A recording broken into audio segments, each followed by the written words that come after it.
IT ವಿಚಾರಣೆಗೆ ಇಂದು ನಟ ಕಿಚ್ಚ ಸುದೀಪ್ ಹಾಜರಾಗುವ ಸಾಧ್ಯತೆ ಇದೆ. ಜನವರಿ 2ರಂದು ಸುದೀಪ್ ಮನೆ ಮೇಲೆ ಆದಾಯ ತೆರಿಗೆ ಇಲಾಖೆ ಅಧಿಕಾರಿಗಳು ದಾಳಿ ನಡೆಸಿದ್ರು. ದಾಳಿ ನಡೆದ ಬಳಿಕ ಐಟಿ ಸುದೀಪ್ಗೆ ನೋಟಿಸ್ ನೀಡಿತು. ಆದರೆ ಶೂಟಿಂಗ್ನಿಂದಾಗಿ ವಿಚಾರಣೆಗೆ ಬರಲು ಸಮಯ ಕೇಳಿದ್ದ ಸುದೀಪ್ ಇಂದು ಕ್ವೀನ್ಸ್ ರಸ್ತೆಯಲ್ಲಿರುವ ಐಟಿ ಕಚೇರಿಗೆ ಆಗಮಿಸಲಿದ್ದಾರೆ ಅಂತ ಹೇಳಲಾಗ್ತಾ ಇದೆ. ರಾಜ್ಯ ಕಾಂಗ್ರೆಸ್ಗೆ ಆಪರೇಷನ್ ಕಮಲದ ಆತಂಕ ಎದುರಾಗಿದೆ. ಇದರ ಬೆನ್ನಲ್ಲೇ ಡಿಸಿಎಂ ಪರಮೇಶ್ವರ್ ಸಚಿವರಿಗೆ ಉಪಹಾರ ಕೂಟ ಏರ್ಪಡಿಸಿದ್ದಾರೆ. ಸಂಕ್ರಾಂತಿ ನೆಪದಲ್ಲಿ ಲಲಿತಾ ಅಶೋಕ ಹೋಟೆಲ್ನಲ್ಲಿ ಡಿಸಿಎಂ ಉಪಹಾರ ಕೂಟ ಏರ್ಪಡಿಸಿದ್ದು ರಾಜ್ಯದ ಪ್ರಮುಖ ನಾಯಕರು ಭಾಗಿಯಾಗಿದ್ದಾರೆ. ಉಪಹಾರ ಕೂಟದ ವೇಳೆ ಆಪರೇಷನ್ ಕಮಲ ಹಾಗೂ ಬಿಜೆಪಿ ಪಕ್ಷದಿಂದ ನಡೀತಾ ಇರುವ ರಾಜಕೀಯ ತಂತ್ರಗಳ ಕುರಿತಾಗಿ ಪರಮೇಶ್ವರ್ ಚರ್ಚೆ ನಡೆಸಲಿದ್ದಾರೆ. 3 ದಿನಗಳಿಂದ ದೆಹಲಿಯಲ್ಲಿ ಬೀಡು ಬಿಟ್ಟಿರೋ ರಾಜ್ಯ ಬಿಜೆಪಿ ನಾಯಕರ ಜೊತೆ ಇಂದು ಅಮಿತ್ ಶಾ ಸಮಾಲೋಚನೆ ನಡೆಸುವ ಸಾಧ್ಯತೆ ಇದೆ. ರಾಜ್ಯದಲ್ಲಿ ಅಧಿಕಾರ ಪಡೆದುಕೊಳ್ಳುವ ಬಗ್ಗೆಯೂ ಚರ್ಚೆ ನಡೆಸಲಾಗುತ್ತೆ ಅಂತ ಹೇಳಲಾಗ್ತಾ ಇದೆ.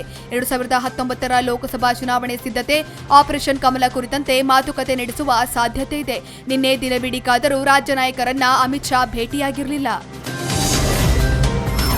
ನಾಳೆಯಿಂದ ಆರಂಭವಾಗಲಿರುವ ಕುಂಭಮೇಳದಲ್ಲಿ ಭಕ್ತಾದಿಗಳಿಗೆ ತ್ರಿವೇಣಿ ಸಂಗಮದಲ್ಲಿ ಪುಣ್ಯ ಸ್ನಾನ ಮಾಡಲು ಕೇವಲ 41 ಸೆಕೆಂಡ್ ಕಾಲಾವಕಾಶ ನೀಡಲು ಉತ್ತರ ಪ್ರದೇಶ ಪೊಲೀಸರು ನಿರ್ಧರಿಸಿದ್ದಾರೆ.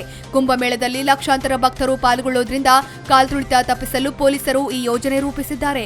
ಭಕ್ತರು ಬೇಗ ಪುಣ್ಯ ಸ್ನಾನ ಮುಗಿಸಿ ನದಿಯಿಂದ ಹೊರಬರುವಂತೆ ವ್ಯವಸ್ಥೆ ಮಾಡಲಾಗುತ್ತಿದೆ ಅಂತ ಡಿಜಿಪಿ ಒಪಿ ಸಿಂಗ್ ತಿಳಿಸಿದ್ದಾರೆ. ವಿಶ್ವದ ಪ್ರತಿಷ್ಠಿತ ಆಪಲ್ ಸಂಸ್ಥೆ ಈ ವರ್ಷ 3 ಹೊಸ ಐಫೋನ್ಗಳನ್ನು ಮಾರುಕಟ್ಟೆಗೆ ಬಿಡಲಿದೆ. ವಿಶೇಷವೆಂದರೆ ಈ ಐಫೋನ್ಗಳಲ್ಲಿ 3 ಕ್ಯಾಮೆರಾ ಹಾಗೂ ಕಡಿಮೆ ದರದ ಎಲ್ಇಡಿ ಸ್ಕ್ರೀನ್ ಅಳವಡಿಸಲಾಗಿದೆ ಅಂತ ವಾಲ್ ಸ್ಟ್ರೀಟ್ ಜರ್ನಲ್ ತಿಳಿಸಿದ್ದಾರೆ. ಇನ್ನು ಈ ಫೋನ್ಗಳು ಸೆಪ್ಟೆಂಬರ್ ತಿಂಗಳಲ್ಲಿ ಮಾರುಕಟ್ಟೆಗೆ ಬರಲಿವೆ ಅಂತ ಹೇಳಲಾಗ್ತಾ ಇದ್ದು, ಇದರ ಬೆಲೆಯನ್ನ ಮಾತ್ರ ಸಂಸ್ಥೆ ತಿಳಿಸಿಲ್ಲ. ಪೂರ್ವಜರ ಸಂಸ್ಕೃತಿ ಹಾಗೂ ಇಸ್ಲಾಮಿಕ್ ಸಂಪ್ರದಾಯಗಳನ್ನು ಯುವಕರಿಗೆ ತಿಳಿಸುವ ಅಗತ್ಯವಿದೆ. ಹೀಗಾಗಿ ಫೆಬ್ರವರಿ 14ರಂದು ಪ್ರೇಮಿಗಳ ದಿನದ ಬದಲು ಸಹೋದರಿಯರ ದಿನಾಚರಣೆಯನ್ನಾಗಿ ಆಚರಿಸುತ್ತೇವೆ ಅಂತ ಫೈಸಲಾಬಾದ್ ಕೃಷಿ ವಿವಿ ಕುಲಪತಿ ಡಾಕ್ಟರ್ ಜಾಫರ್ ಇಕ್ಬಾಲ್ ತಿಳಿಸಿದ್ದಾರೆ. ನಮ್ಮ ಸಂಸ್ಕೃತಿಯನ್ನ ಕಾಪಾಡಿಕೊಳ್ಳುವ ದೃಷ್ಟಿಯಿಂದ ಈ ಆಚರಣೆ ಕೈಗೊಂಡಿದ್ದೇವೆ ಅಂತ ಹೇಳಿದ್ದಾರೆ.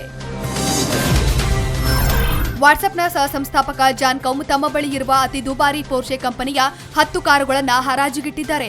ಗ್ಯಾರೇಜ್ನಲ್ಲಿ ಕಾರುಗಳನ್ನು ನಿಲ್ಲಿಸೋದಕ್ಕೆ ಸ್ಥಳವಿಲ್ಲದಿರುವುದು ಹಾಗೂ ಕಾರ್ ಚಲಾಯಿಸೋದಕ್ಕೆ ಟೈಮ್ ಇಲ್ಲದೆ ಇರುವುದರಿಂದ ಹರಾಜಿಗಿಟ್ಟಿದ್ದೇನೆ ಅಂತ ಜಾನ್ ಕೌಮ್ ತಿಳಿಸಿದ್ದಾರೆ.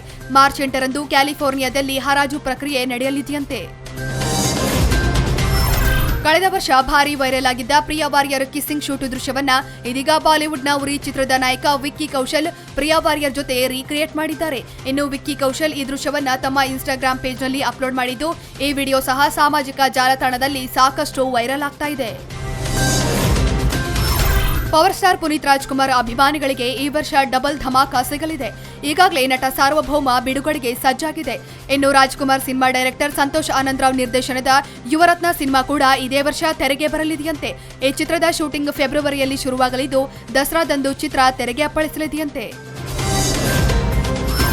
ಬಹುಭಾಷಾ ನಟಿ Ramyakrishna KGF chapter 2ನಲ್ಲಿ ನಟಿಸಲಿದ್ದಾರಂತೆ. KGF chapter 1ರಲ್ಲಿ ತೋರಿಸಲಾಗಿರುವ ಪ್ರಧಾನಮಂತ್ರಿ ರಿಮಿಕಾ ಸೇನ್ ಪಾತ್ರದಲ್ಲಿ ರಮ್ಯಕೃಷ್ಣ ನಟಿಸಬಹುದು ಅಂತ ಹೇಳಲಾಗ್ತಾ ಇದೆ. ಇದೇ ಏಪ್ರಿಲ್ನಿಂದ ಕೆಜಿಎಫ್ ಚಾಪ್ಟರ್ 2 ಶೂಟಿಂಗ್ ಶುರುವಾಗಲಿದೆ. ಅಷ್ಟೇ ಅಲ್ಲ, ಕೆಜಿಎಫ್ 2ನಲ್ಲಿ ಚಿತ್ರರಂಗದ ಹಲವು ದಿಗ್ಗಜರು ಕಾಣಿಸಿಕೊಳ್ಳಲಿದ್ದಾರೆ ಅಂತ ಹೇಳಲಾಗ್ತಾ ಇದೆ.